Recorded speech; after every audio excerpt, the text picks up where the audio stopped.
सोचिए, एक तरफ थे राष्ट्रपति और उनका एक फैसला जो पूरी दुनिया के व्यापार को बदलने की ताकत रखता था, और दूसरी तरफ था देश का संविधान। अब सुप्रीम कोर्ट ने इस बड़ी लड़ाई में अपना फैसला सुना दिया है, और इस एक फैसले ने पूरी आर्थिक नीति की दुनिया में हलचल मचा दी है। तो चलिए समझते हैं कि आखिर हुआ क्या। इस पूरे मामले की तह तक जाने के लिए हम सबसे पहले देखेंगे कि आखिर ये ऐतिहासिक फैसला था क्या। फिर ये समझने की कोशिश करेंगे कि ये इमरजेंसी टैरिफ क्या थे और क्यों इनकी वजह से शक्तियों का एक संवैधानिक टकराव खड़ा हो गया। हम कोर्ट के बहुमत के तर्कों को भी जानेंगे और जो जज असहमत थे उनकी दलीलों को भी। और हाँ, सबसे आखिर में देखेंगे इसका सबसे बड़ा नतीजा, उन अरबों डॉलर का अब क्या होगा जो पहले ही इकट्ठा किए जा चुके हैं। तो चलिए सबसे पहले बात करते हैं उस फैसले की जिसने सारी सुर्खियां बटोरी हैं। सरकार की सबसे बड़ी आर्थिक नीतियों में से एक पर सीधा वार करते हुए सुप्रीम कोर्ट ने राष्ट्रपति के ग्लोबल टैरिफ को अमान्य घोषित कर दिया है। साफ साफ कह दिया है कि ये कदम सत्ता के अधिकार क्षेत्र से बाहर था। लेकिन ये टैरिफ आखिर थे क्या, और इनमें ऐसा क्या खास था कि मामला देश की सबसे बड़ी अदालत तक पहुंच गया। देखिए, ये कहानी शुरू हुई थी अप्रैल 2025 में, जब व्यापार घाटे को एक राष्ट्रीय आपातकाल घोषित कर दिया गया। इसी का हवाला देते हुए राष्ट्रपति ने खास आपातकालीन शक्ति कानून का इस्तेमाल किया, और इसके तहत उन्होंने लगभग सभी देशों से आने वाले सामान पर एक टैक्स लगा दिया, जिसे नाम दिया गया रेसिप्रोकल टैरिफ। मकसद था व्यापार में बराबरी लाना। व्हाइट हाउस का रिएक्शन बहुत तेज और तीखा था। राष्ट्रपति ने 6-3 के इस फैसले को बेहद निराशाजनक बताया और उन जजों की कड़ी आलोचना की जिन्होंने उनके खिलाफ वोट दिया था, जिससे शक्तियों के बंटवारे की बहस को और भी हवा मिल गई। और देखिए, ये मामला सिर्फ टैक्स को लेकर एक साधारण विवाद से कई ज्यादा गहरा था। इसके बिल्कुल केंद्र में एक बुनियादी सवाल था, देश में टैक्स लगाने की असली शक्ति आखिर है किसके पास। यहाँ पर शक्तियों का एक सीधा टकराव था।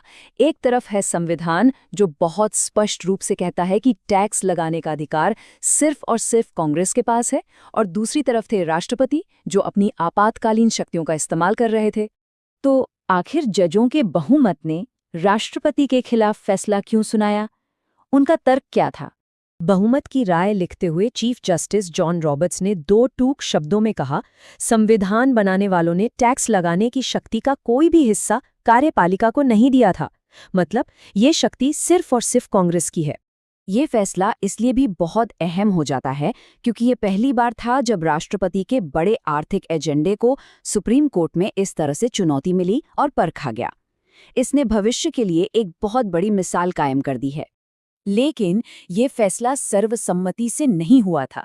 3 जज ऐसे भी थे जो इस फैसले से बिल्कुल सहमत नहीं थे और उन्होंने एक बिल्कुल अलग नजरिया पेश किया।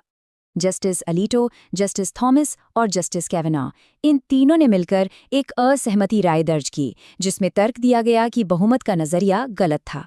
जस्टिस कैवेनॉ ने इसे बड़े ही सरल तरीके से समझाया। उन्होंने कहा, ये टैरिफ एक अच्छी नीति है या नहीं, ये बहस का मुद्दा हो सकता है, लेकिन जहां तक कानून, इतिहास और मिसालों की बात है, ये पूरी तरह से वैध हैं। अच्छा, अब जरा कानूनी बहसों से हटकर इस फैसले के सबसे ठोस नतीजे पर आते हैं, और वो है पैसा। दिसंबर तक अमेरिकी ट्रेजरी ने इन आयात करों से $133 बिलियन से भी ज्यादा की रकम जमा कर ली थी। जरा सोचिए, ये कितनी बड़ी रकम है। और यहीं से खड़ा होता है वो $1 मिलियन का सवाल, या यूं कहें $133 बिलियन का सवाल। अब जब ये टैरिफ अवैध घोषित हो गए हैं, तो इस पैसे का क्या होगा? ये पैसा वापस किसे मिलेगा? और मामला यहीं पर और पेचीदा हो जाता है। सुप्रीम कोर्ट ने रिफंड के सवाल पर कुछ भी साफ नहीं कहा। इससे एक बिल्कुल नई और उलझी हुई कानूनी लड़ाई का दरवाजा खुल गया है।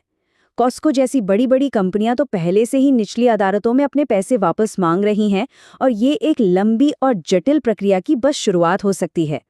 और इस बड़े झटके के बावजूद सरकार हार मानने को तैयार नहीं है। बड़े अधिकारियों ने साफ संकेत दिए हैं कि वो इसी तरह का टैरिफ ढांचा बनाए रखने के लिए अब दूसरे कानूनी रास्ते तलाशेंगे। यानी ये लड़ाई अभी खत्म नहीं हुई है। तो आखिर में ये फैसला हमें एक बहुत ही अहम सवाल के साथ छोड़ जाता है। अगर टैरिफ लगाने के लिए आपातकालीन शक्तियों का दरवाजा बंद हो गया है, तो कार्यपालिका के पास अब और कौन से संवैधानिक उपकरण बचे हैं? सुप्रीम कोर्ट का ये फैसला इस कहानी का अंत नहीं है, बल्कि शायद एक बिल्कुल नए अध्याय की शुरुआत है।